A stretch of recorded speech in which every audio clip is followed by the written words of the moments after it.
Keton luru Miru sapi Kangai tuana Milat sosaka Saya boleh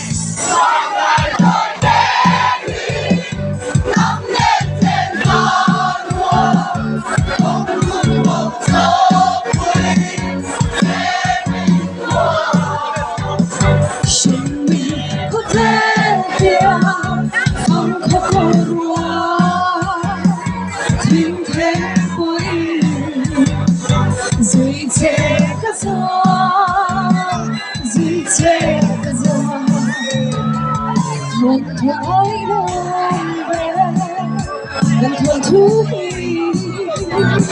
dẹp tốt thay tu cứ phải một lâu cả lâu mới ổn thế thì ở đây đó lâu chỉ là có vạn bộ hoa tơ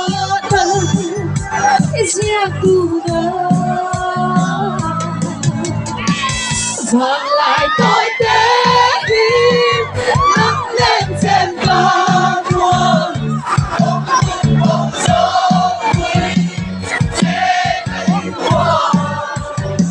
suy nghĩ không thể kia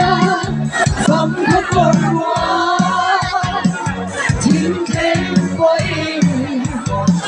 dưới thế cái gió dưới thế cái gió phong sương không khóa cơn lối hương quân nắng lên thả dài đấy chiều tới chiều em mong thức mơ theo tu sẽ chiều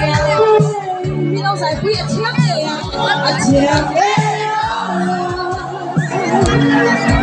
muốn thức tốt thấy lâu cứ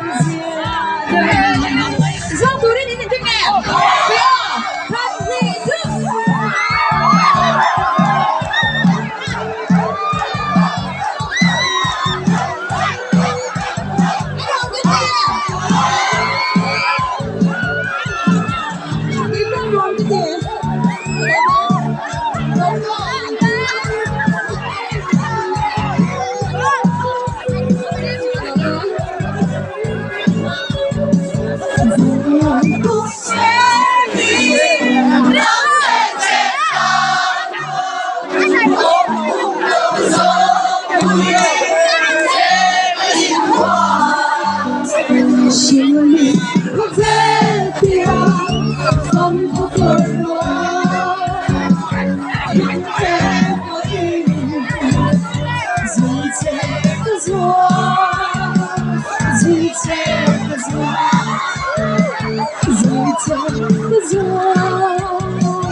Duy cái gió gì á?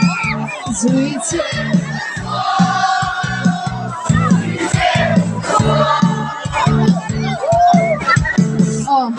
tôi nghe rồi thì ngày dòng thì sạc cả tung ba mà